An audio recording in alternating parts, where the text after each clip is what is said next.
দুদিন আগে বাজার দিয়ে একটা কাঁঠাল কিনে এনেছিলাম। ভেবেছিলাম ওষুধ দিলে হয়তো পেকে যাবে, কিন্তু দেখো দুদিন হয়ে গেছে, কাঁঠালের কিন্তু পাকার কোনো নাম নেই। তারপরে কিন্তু এটাকে দা দিয়ে কাটতে হয়েছে। কাটার সময় তোমাদেরকে দেখানো হয়নি, এখন ছাড়াচ্ছি। দেখো কাঁঠালগুলো কত বড় বড়, কিন্তু কাঁঠালগুলো সাদা।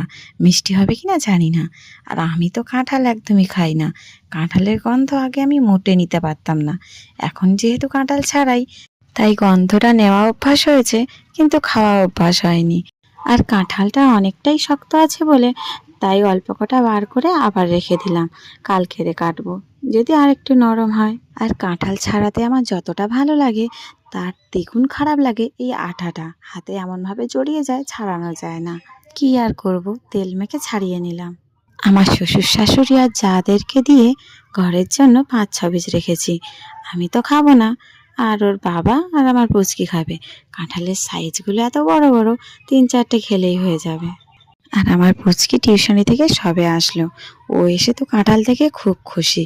ও কাঁঠাল খেতে খুব ভালোবাসে, আর আমাদের বাড়িতে এখন কাঁঠাল ওর জন্যই আনা হয়। আর আমি ওকে জিজ্ঞেস করলাম, না কাঁঠালটা খেতে কেমন লাগছে, মিষ্টি আছে? তো ও কি বললো জানো? বলছে মা সেই সেই সেই। আর ওর গোলাপে ও দাদু এখন দেখো ওকে ডাকছে। ও দাদু, আমাদের কাঁঠালগুলো অনেক বড় বড়। আমাদের কাঁঠাল অনেক বড় বড়। তুমি খেয়েছো? বললো আর মুখ কালকে দেবো। আমি খাবো। হ্যাঁ আমি খাচ্ছি তো। তুমি শুয়ে পড়েছো, আমি এখানটায় কাঁঠাল খাচ্ছি।